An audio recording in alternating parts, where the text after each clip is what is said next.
Hello friends, तुम्ही पाहतात channel ST teaching. या चॅनेलवर इयत्ता 10वीच्या विविध विषयांच्या महत्त्वाच्या प्रश्नोत्तरांचा सराव आपण बोर्डाच्या परीक्षेच्या दृष्टिकोनातून करीत असतो. चला तर मग आज आपण इयत्ता 10वी विषय भूगोल लोकसंख्या या पाठावरील भौगोलिक कारणे अभ्यासूया. प्रश्न पहिला, भौगोलिक कारणे लिहा. त्यातला अ आहे, लोकसंख्या हे एक महत्त्वाचे संसाधन आहे. उत्तर, कोणत्याही देशाची लोकसंख्या ही देशाच्या आर्थिक व सामाजिक प्रगतीचा पाया असते. देशाच्या आर्थिक व सामाजिक प्रगतीसाठी लोकसंख्या व तिची गुणवत्ता हे महत्त्वाचे घटक असतात. एखाद्या देशाची लोकसंख्या प्रमाणापेक्षा अधिक असेल व लोकसंख्येची गुणवत्ता निम्न स्तराची असेल तर त्या देशाचा आर्थिक व सामाजिक विकास संथ गतीने होतो. एखाद्या देशाची लोकसंख्या पर्याप्त असेल व लोकसंख्येची गुणवत्ता उच्च स्तराची असेल तर त्या देशाचा आर्थिक व सामाजिक विकास जलद गतीने होतो.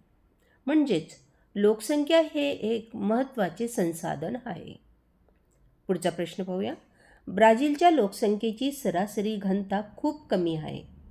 उत्तर, पृथ्वीच्या एकूण भूभागापैकी सुमारे 5.6% भूभाग ब्राझीलने व्यापला आहे.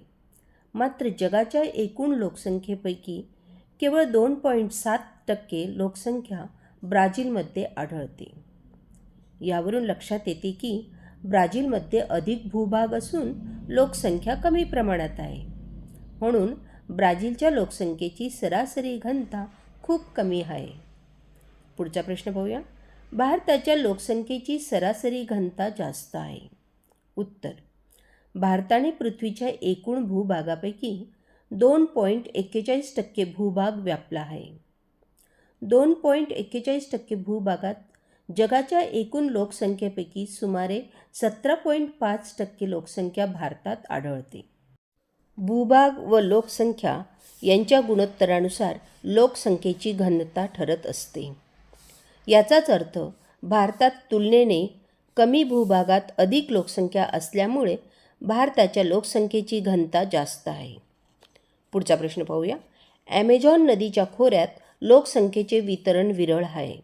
उत्तर, ॲमेझॉन नदीच्या खोऱ्यातील जास्त पर्जन्यमान, दुर्गमता, दाट वने, हवामान इत्यादी कारणांमुळे मानवी वस्त्या निर्माण होण्यास मर्यादा पडतात. घनदाट वनांमुळे वाहतुकीच्या मार्गांचा अभाव, दळणवळणाच्या सुविधांच्या अभावामुळे उद्योगधंद्यांच्या विकासावर मर्यादा आल्या. त्यामुळे ॲमेझॉन नदीच्या खोऱ्यात लोकसंख्येचे वितरण विरळ आहे. पुढचा प्रश्न बघूया. गंगेच्या खोऱ्यात लोकसंख्येचे वितरण दाट आहे.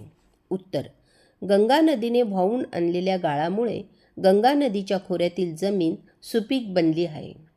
सुपीक जमीन, पुरेसे पर्जन्यमान, पाण्याची उपलब्धता, सौम्य हवामान इत्यादी अनुकूल घटक गंगा नदीच्या खोऱ्यात आढळतात. अनुकूल घटकांमुळे गंगा नदीच्या खोऱ्याचा प्रदेश शेती व विविध उद्योगांच्या विकासासाठी अनुकूल आहे. तसेच या प्रदेशात वाहतुकीचे दाट जाळेही विकसित झालेले आहे. म्हणून गंगेच्या खोऱ्यात लोकसंख्येचे वितरण दाट आहे. विद्यार्थी मित्रमैत्रिणींनो, अशा पद्धतीने आज आपण भौगोलिक कारणांचा अभ्यास केलेला आहे.